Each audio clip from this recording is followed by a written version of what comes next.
I know you do a lot of work with AI and the University of Florida. What do you make of these massive infrastructure investments that Trump is announcing, whether they're real or not, but the massive build in these data centers, the unquenchable thirst for electricity and energy going forward? And how do you think that's all going to play out? Well, it's good for energy producers. I see it. I know what the numbers are. I look at the same stories we all do. I don't get it. So some of these companies are spending 75 to $100 billion building AI data centers, which are more than just computers. They are computers, but the chips, but you need the cooling systems, you need the water, you need the energy, Bill Gates is talking about why don't we reopen 3 Mile Island? It's like, oh, really? Mr. Green New Scam wants to reopen a damaged nuclear power plant. Well, okay, that tells you something. Um, but uh, but I don't understand getting rewarded for infrastructure spending on something that hasn't produced any revenue. I mean, it's just they say it will. They're betting it will. Wall Street loves the narrative. I understand all that, but I don't see where you're going to make any amount of money that gives you a decent return on the expenditure. So this is how crazy it is. Wall Street is spending, well, sorry, Wall Street is bidding out the stock prices of companies that are spending tens, if not hundreds of billions of dollars building infrastructure that has with no promise that it's ever going to produce any kind of a revenue return, commensurate with the expense. Some, yeah, sure. But I mean, I would look for companies that are sitting back. The people talk about first mover advantage.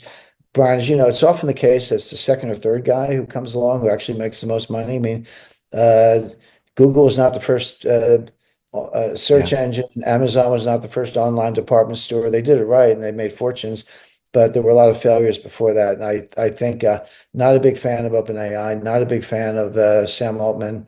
Um, Because he uh, think he's what he's doing is dangerous. well, what he's doing is absolutely dangerous. You're right, I would separate that from the economics of it. I don't think the economics make sense. But as far as danger, absolutely. And I talk about this in my new book, Money GPT, Yeah. particularly at the end. I explain why you're never going to see artificial general intelligence and you're never going to see super intelligence.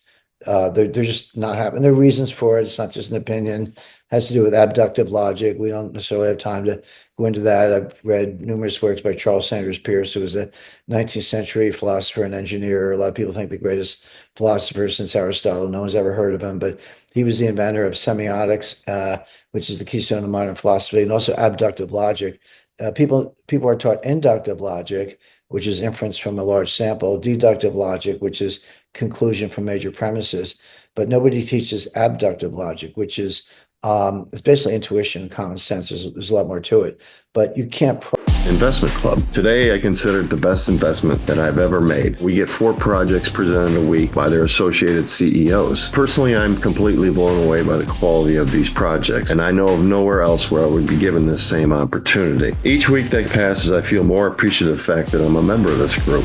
The vibe was just tremendous. Everybody's on the same wavelength. We just clicked. Everybody listened to each other, enjoyed their company. It was just magical, magical. Take action. Don't take my word for it. Due diligence you need to do. And I really hope that someday down the road I see you in the club. It far exceeded expectations, without question.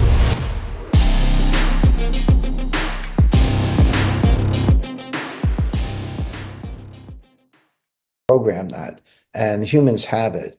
And if humans have something that you can't program and never will be able to program, then the computers are not going to catch up to the humans. They'll waste a lot of money trying, but they're not going to get there.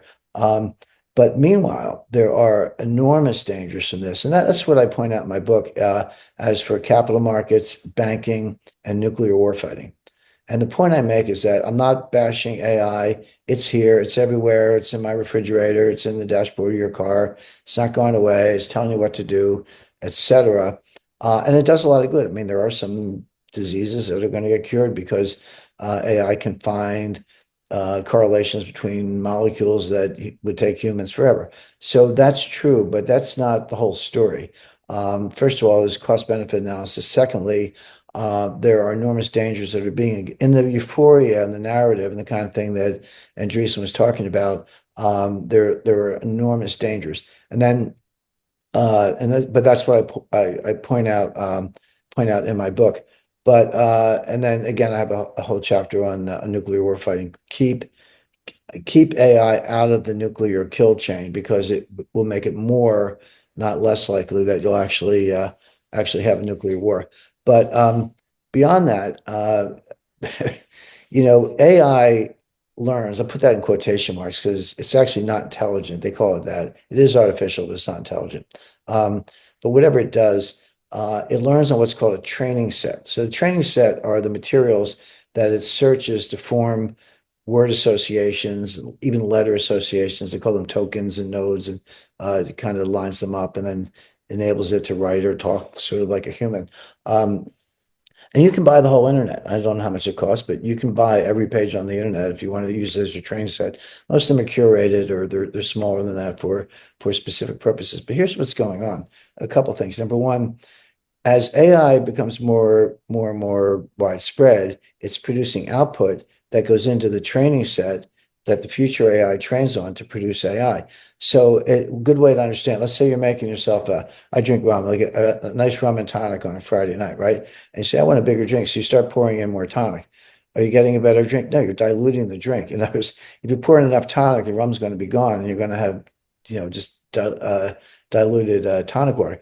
Same thing with the training set. If you put more garbage, more AI output, highly flawed AI output into the training set, the AI output is going to get worse and worse because it's training on its own output, which was pretty flawed to begin with. So that's one problem. Number two, what's the training set? Well, it's the internet. Well, when did the internet start? Well, kind of 1996, give or take. I mean, I know it's older than that, but the World Wide Web and the internet and the search engines that really came along in 1996.